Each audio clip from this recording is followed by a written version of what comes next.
Hey, have you ever felt like your offer just isn't landing with your prospects? So if you're a capital raiser, a syndicator, fund manager, and you're pitching your opportunity to investors, it's just not landing.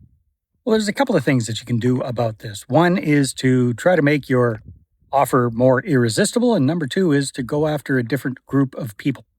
So this all came to mind recently when I was having a good visit with my son, Andrew, for his 24th birthday. He lives in a town a couple hours away from me. He lives in Kelowna, BC. And he's starting up a brand new service, a brand new business. And he hit it out of the park with an irresistible offer. So he's only 24, but he's got quite a bit of experience in digital marketing, Facebook ads, that sort of thing. And he was getting frustrated with the work that he's been doing for the last year and a half or so. And he decided to kind of go out on his own, and he wanted to come up with, he really strategized this. He thought about, okay, what do I like to do?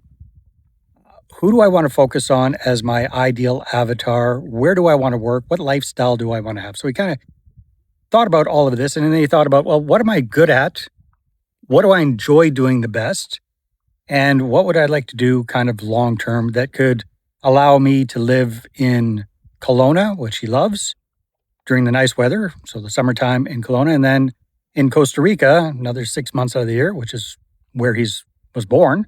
So he's half Costa Rican, and he'd like to spend winter times down there. He's not a big fan of the winter. So anyhow, getting back to the story about the irresistible offer. So he figured that he wanted to focus on local Kelowna business owners, and he wanted to focus on local marketing and lead generation. And he came up with a really, really good offer, which is basically that he will work on a performance-only basis. He'll work for these businesses. He'll go out. He will create the marketing materials for them. So with his lovely partner, Femca, they'll go out and they'll create the videos for the business. They will run the Facebook ads. The client has to pay for a small minimum daily budget of at least $20 a day. So that's about $600 a month. And then Andrew only gets paid on performance. So he charges per qualified lead that he generates for the client. So it's a beautiful opportunity for the client because they get, they have to pay for a small marketing budget, but everything else is risk-free.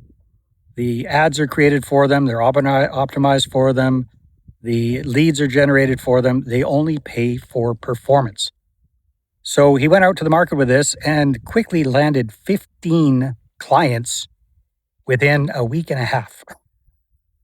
So that's how you know you've got an irresistible offer, is where people are clamoring to give you their credit card, and it's just like an absolute no-brainer. Okay, so circling back to what does this have to do with us if we're in the capital raising space? Well, sometimes it's pretty hard to make an irresistible offer. You're limited by how much you can realistically pay your investors. There are risks involved. You can't take on all of those risks. You have compliance issues to go through. But the closer we can get to making the offer a no-brainer, the easier it's going to be. So here's an example. I've seen a lot of people in the capital space these days switching over to a fund model because they're starting to notice that their syndicator investors aren't that thrilled about, especially multifamily syndications. They're kind of a one-off type deal. It's all in or all or nothing for one project.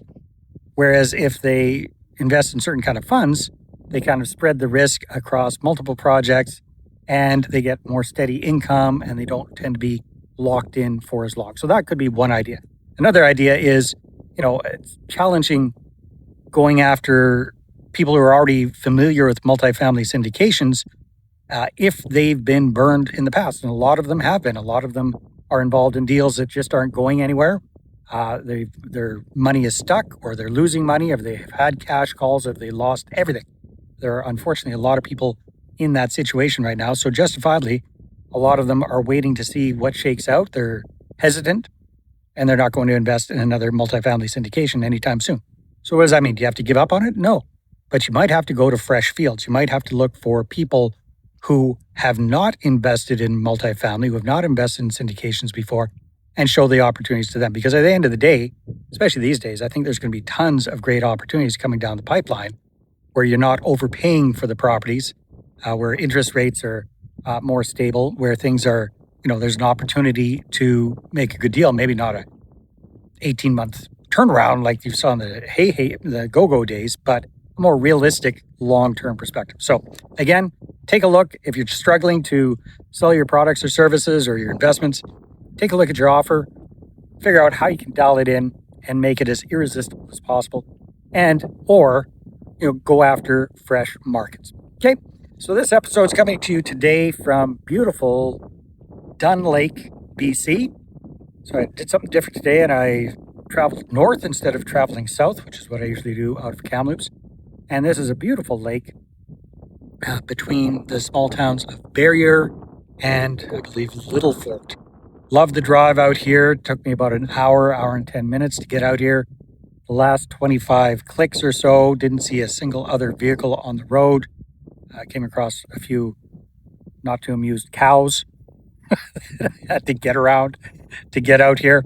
And anyhow, just an absolutely gorgeous day. It's cooler today. The weather here the last few days has been really, really hot, getting up to as much as 40 degrees Celsius, which is about 104, 105 Fahrenheit today. Much nicer day. Oops, blocking the camera.